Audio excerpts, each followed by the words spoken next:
What is up, you guys? Today we got you a little bit of a night vlog, so the quality might not be the best, but your boy is still gonna film. Been a little bit busy, have a lot of work to do. We have a lot of packages to do, a lot of other little business to do, family stuff, friends. You know, we have a life. We can't just be on YouTube 24/7 making videos. Well, I'm doing my best, but hey, it's not easy. But yeah, anyways, kind of the topic of today's video is going to be why a lot of modern cars are getting hard to fix. And this actually does include my car too. I recently tried to get pricing for some control arms for the C63, but I'm not 100% sure which ones that it needs yet. But basically the price from the dealership, they were like $700 each. Like, it's crazy. And then when I tried to actually get them, they were back ordered Germany, so it's like 2 weeks to get them. And then when I looked around locally, same thing, I couldn't really find any. And the only control arms that are available are actually available on Amazon, believe it or not. But I don't know if they're the best quality or not. Like, until I try them, I won't know. So looks like you guys are gonna soon get an Amazon special of me literally doing that to my car. I also need to do the parking brake. It kind of makes noise. You guys will probably listen in a second after I finish up at the bank over here. Okay guys, we're done at the bank. I'm gonna let you listen. You might be able to hear this squeaking noise.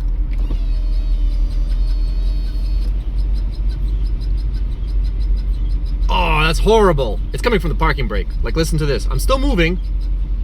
I apply the parking brake. The screen starts screaming, release parking brake. And then when I release the parking brake, that's it, the sound is gone. So it's definitely the parking brake. Yeah, and even the parking brake. So the problem is that I got pricing from the dealer, and the dealer doesn't sell the whole entire kit with all the springs and all the little stuff. So you have to, like, they don't sell a kit, you have to select the parts individually. It's so annoying. And the problem is that some of those little springs and shoes and hardware, they're available, and some of the little components, they're simply not available. You cannot get them because they're back ordered Germany, because some supplier basically decided we're gonna shut down or we're gonna go out of business, and now you can't get all the little parts that you need. So now I'm kind of stuck with a literally screaming parking brake, and I can't get parts for it. It's really, really annoying.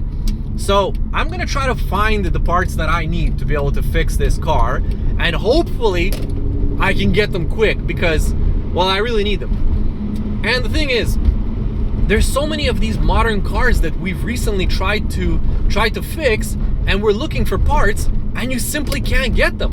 And sometimes the dealer is literally the only option, and they, when you send them an email, because the correct way to order parts is not just to walk in or whatever and be like, I need brakes from my car. They're gonna be like, well, which car do you have? Do you have a VIN number? Do you have an ownership? Do you have anything?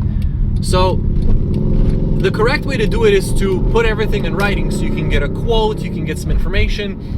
And what I've found is a lot of these dealerships now, give you guys a little bit more light because it's starting to get really dark. A lot of these dealerships now, they're basically, when you send them an email, they basically tell you, oh, sorry, this item is like 2 weeks away, it's 2 weeks ETA. Or sometimes they'll say it's 5 to 8 weeks ETA, like at the latest. And the problem is, sometimes when you're diagnosing a car, you got to disassemble something, and then when you take it apart, then you find what the problem is, and then you request the parts that you need, and then the parts end up being like 5 to 8 weeks. So you have to leave something completely disassembled for a very long time, and you can't get parts. It really sucks. Like, think about it. You're trying to fix something now. That's the biggest problem. You want to do it now. You don't want to wait 1 day. You don't want to wait 1 week. You don't want to wait a month. You want it now. And it is just a reality. Anybody that fixes cars, you either want to have the parts in your hands already as you're fixing it, or if you come up on something and you're like, oh, I need that part, you should be able to go into a catalog and just be like, oh, I need that, da, da, da, da, da. And then as you're continuing this assembly process, that part arrives. But so many times now, the parts just don't arrive. They're not in stock. It's really crazy.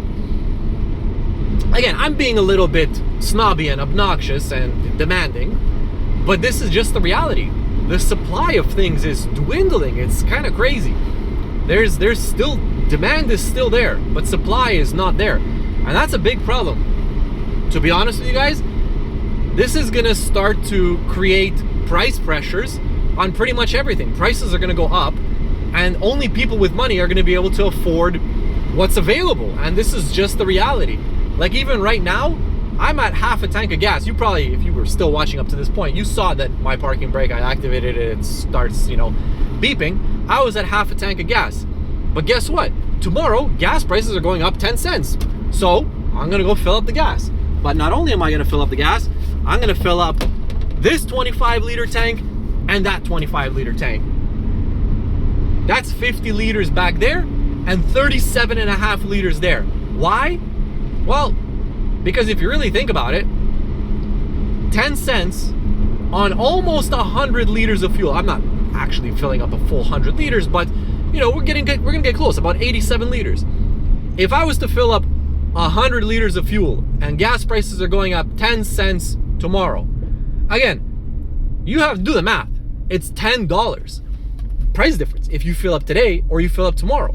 Again, $10 is not a lot of money when you really think about it, but still, 10 bucks is 10 bucks. Go make 10 bucks right now. I want to see you watching this video make 10 bucks faster than I can do this video, film it, go to the gas station, fill up to full, and post it. Make 10 bucks. A lot of you might be able to, but a lot of people, they can't. I'm not saying that I can't. I literally just went to the bank and deposited some money. But that's the thing. Prices are gonna go up. That's for sure. And parts availability is gonna come down. Supply is dwindling, and a lot of people, they are not gonna be able to fix their cars. I guarantee you it's coming. Because why would a supplier want to stock up on inventory if they're unsure about the future, or they're unsure about the cost of things that they're gonna come up? It is true. If I was a supplier right now, I would, like for example, if I was getting oil or if I was getting car parts, I would not be ordering anything in bulk. I would be literally looking at only what I need and operating on a pay-as-you-go kind of schedule. If somebody wants something, then they can order it and receive it when they pay for it. Nobody wants to hold inventory right now because they are literally unsure. Why would you want to put capital into a product that you may not sell anytime soon? The cost of holding that is rising. The cost of money is rising. So unless the price substantially rises, oh sorry guys, I smell like blueberry pie or some sort of very good pastry. Something around here smells amazing. If you're stocking pies, those smell amazing. I would definitely buy some, but I just had dinner, so no offense to you. But yeah, this is the thing. It just doesn't really make sense to hold any kind of inventory because there's so much uncertainty. How do you know you're going to be able to sell it within a reasonable time? What if the products that you order, you have to hold on to them for longer than a month, and then all of a sudden those products that you ordered, you probably didn't have the cash to do it.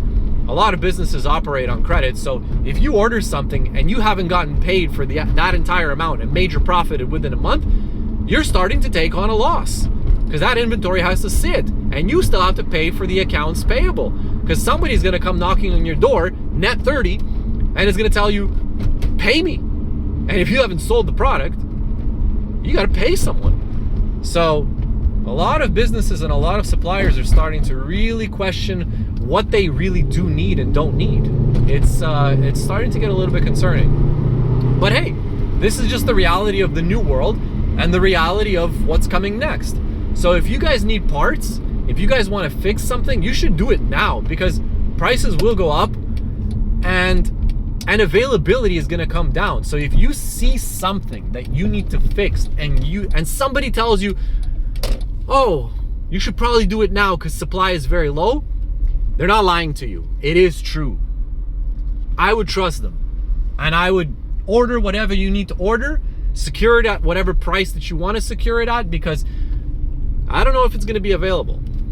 Same thing like these gas prices. It's at $1.53.9 per liter.